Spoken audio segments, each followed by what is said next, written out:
დაბადების დღეებზე, როგორც წესი, რა ლამაზი დღე, მაგას უმღერეთ. ხალხური სიმღერა შეიძლება ვიმღეროთ დაბადების დღეზე. მრავალჟამიერი აქვს. აუ, აბა რა და ეხო. ხო, ნუ მრავალჟამიერია და მრავალჟამიერი ხა ჩვენ რატომ გგონია რომ ყველა ტექსტში მრავალჟამიერი ის, იმიტომ რომ ჯერ არ არის კიდე ისე პოპულარული ხალხური სიმღერა, რომ გგონია რომ წუთი სოფელი ეგრეა დღეს ღამე უთენებია უნდა იმღერონ და არა, უამრავი მრავალჟამიერია სხვადასხვა ტექსტებით. ნუ მაგას გითხულობ და ძალიან მაგარი. დედამა ეგეთი ჩაკრულოც არის ეგეთი ტექსტით, ანუ მეწავალ ზეცად ვიხარებ, მინდვრალ ფრინველად გავხვდები მტრედად, ეგეთი ტექსტებიც არის. იქ ისეთი ტექსტებია, ისეთ საოცარი ტექსტებია, რომ აი ცალკეა ხალხური მუსიკა და ცალკეა ხალხური პოეზია, უბრალოდ ხალხურ პოეზიასაც აი ჭირდება ესე გულდაგულ, აი საოცარი ტექსტი ვნახე ამას წინ. ისე მინდოდა მემღერა, მინდოდა რომ ყველასთვის მე თქვა ეს ტექსტი და მე გამოვიყენე სადაც ხალხურ სიმღერაში. ეს ჩვეულებრივი ამბავი არ გეგონოთ რომ მე რამეს განსაკუთრებას ვაკე, ანუ ნორმალურმა ოსტატმა ვიცით რა თავის საქმესაც აკეთებს, უნდა იცოდეს რომ შეუძლია იმპროვიზაცია და ცვალოს რაღაცეები.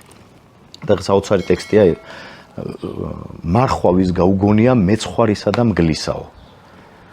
აი ეს რა, აი ბოდა დაფიქრდი ახლა ამაზე რომ მარხვას რამხელა მნიშვნელობა აქვს რელიგიაში. მეცხვარისა და მეცხვარი, აი როგორ უნდა აი იმას რას მოსთხოვს ღმერთი და მგელს რას მოსთხოვს. რომელ სიმღერაში ჩასვით წავით?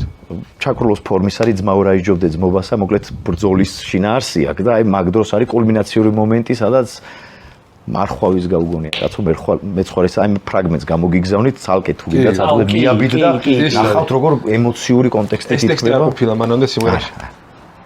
ექსკლუზივი გვაქვს.